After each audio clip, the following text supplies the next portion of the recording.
Doktor, ikaw, anong tingin mo personally? Nako, sir.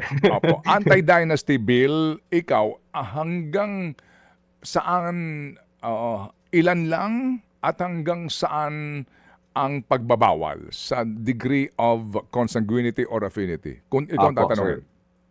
sir.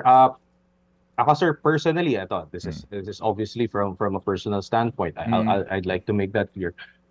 Ako, sir, let's work our way backwards. So, pag nakita natin 6, 7 magkakamag-anak, alam na kagad natin na medyo malabo na talaga yan. Yan talagang klaro na hindi na talaga po pwede yung gano'n.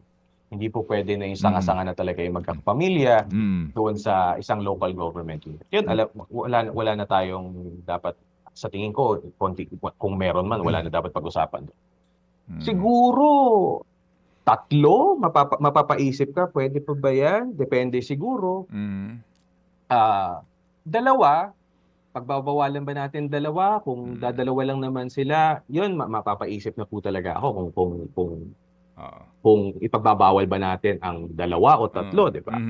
Doon po sa consanguinity at affinity, yung second degree, sa tingin ko, sapat na yun. Para ako, nung narinig ko nga po yung mga nabanggit ni Kong Erice, sang-ayon naman po ako, saka yung iba, may ilang congressman at congresswoman rin po nagsabi na yung gusto nila po yung second degree. Parang yun nakikita ko.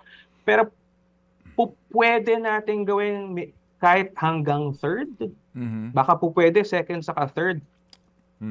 Yung 4th po kasi lawak na po nung saklaw nun eh. Okay. Doon talagang medyo nag-aalangan na ako na sobrang dami na ng pamilya ang hindi po pwede doon.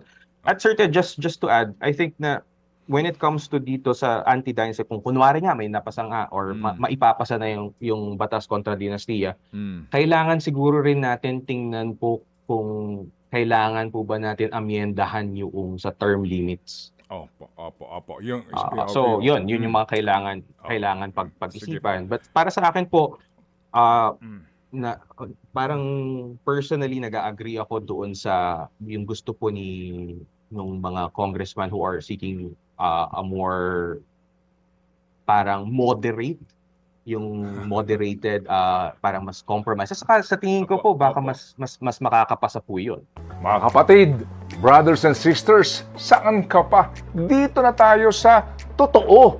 Dito na tayo sa True FM. Mga kapatid, mag-subscribe and follow po kayo sa social media accounts ng True Network PH. Yan po kami. Hanapin nyo lang True Network PH, Facebook, Instagram, YouTube, TikTok, and podcast. Mapa Apple or Spotify man yan, mahahanap nyo kami. Lahat ng mga napapanood at napapakinggan nyo po sa programa, nasa social media accounts namin yan. So, paano mga kapatid? See you sa social media!